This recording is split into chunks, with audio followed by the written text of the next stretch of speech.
আসসালামু আলাইকুম ভিউয়ার্স, আজকে আবার চলে এসেছি ছাদ বাগানে। এখানে আমার দুই ছেলে আছে, আমার ওয়াইফ আছে, তারপর হচ্ছে আমার একটা ভাতিজি আছে। দেখেন আমাদের যেটা হচ্ছে ছোট বাচ্চা, নাম শাহিদ। সে পাইপ নিয়ে দৌড়াদৌড়ি করতেছে, গাছে পানি দিবে। এর আগে গাছে পানি দেওয়া দেখছে সে, এই জন্য আর নিজে গাছে পানি দিবে। এদিকে আমার যে বড় ছেলে শাবাব, সে মরিচের গাছের নিচে পড়ে গেছিল। মরিচের গাছ ভাঙেনি, সে খুব খুশি যে পড়ে গেলাম, কিন্তু মরিচের গাছটা ভাঙেনি।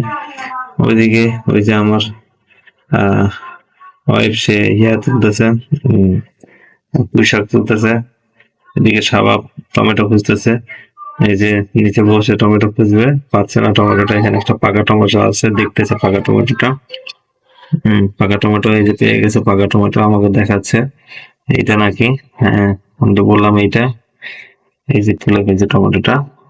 আর ওইদিকে আমার ভাতিজি নিয়ে ধরে আছে, বল ধরে আছে, বলের ভিতরে গামলা, গামলার ভিতরে এখন টমেটো রাখবে। আরো পুঁই শাক, তারপর টমেটো, আরো টমেটো তোলা হয়েছে। ছোট বাচ্চা, সে ধরে রাখতে পারতেছে না। এদিকে আবার পুঁই শাক দিল, পুঁই শাক তুলতেছে। পুঁই শাকের সেটা ডাটা গুলো বড় হয়ে গেছে। ওইদিকে আর এক পালোয়ান, সে দৌড়াদৌড়ি করতেছে পাইপ নিয়ে পানি দিকে গাছের মধ্যে।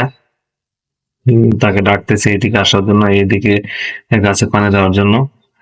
হম মানে আঙ্গুর গাছ আছে তো, আঙ্গুর গাছগুলো তুলে ফেলতে পারে, এই জন্য তাকে এদিকে ডাকা, এদিকে পানি দেওয়ার জন্য। এদিকে অন্যান্য যে গাছগুলো, সবজিগুলো আছে এখানে, সেখানে ওই যে এখনো পুঁই পুঁই গাছের পাতা তুলতেছে, এখনো শেষ হয়নি। আসলে অনেক ফুল শাকের ধরছিল তো, তো এখানে আবার ওরা ডোগা তুলে নাই। ডোগা গুলো না তোলার কারণে বড় হয়ে গেছে এখন। বড় ডোগা গুলো তো আসলে এভাবে খাওয়া যাবে না, এই জন্য সামনে থেকে তুলতে বলতেছি। কচি কচি ডগা গুলা যেন ওগুলা ইয়া করে। তো এইগুলো দিয়ে আজকে আমাদের রান্না বান্না হবে আশা করি। বাইরে থেকে কিনবো না, এটা চিন্তা করতেছি। আজকে বাজারে যাবো না, বাজার বাদে আজকে এখান থেকে রান্না বান্না হবে এখানকার সবজি দিয়ে। রাসায়নিক সার মুক্ত সবজি থেকে তোলা হচ্ছে। এদিকে পালনের পানি দেওয়া শেষ হয়নি, এখনো পানি দেওয়া চলতেছে তার। পানি বের হচ্ছে না, কিন্তু পানি দেওয়ার ফিলিংস নিচ্ছে সে। এই যে পুঁই শাকের ডগা আজকে মাছ দিয়ে রান্না হবে, দেখা যাক কিভাবে আজকে রান্না করা যায়। আরো হচ্ছে যথেষ্ট পরিমাণ শাক তোলা হচ্ছে।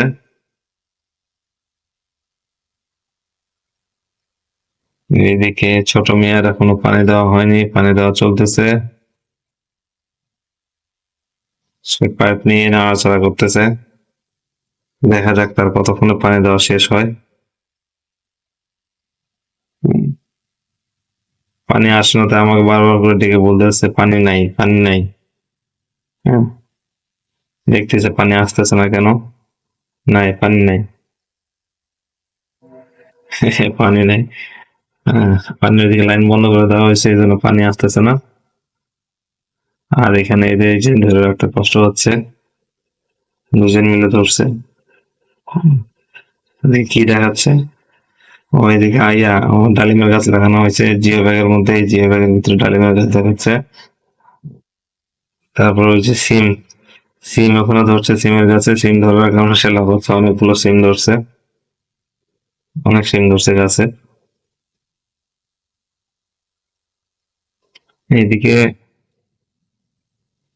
এদিকে ওই যে আবার চলে গেছে ফলওয়ান, আবার পানি দিয়ে চলে গেছে। ডালিমের আঙ্গুরের গাছ এখানে লাগানো হয়েছে, আঙ্গুরের গাছের প্রতি তার এত টান, মানে এই টানের জন্য আবার হাতে উঠে ফেলে।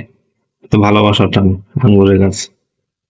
এটা 5টা নিয়ে আসছিলাম, 5টার ভিতরে এখন মাত্র 3টা আছে, আর 2টা নষ্ট হয়ে গেছে।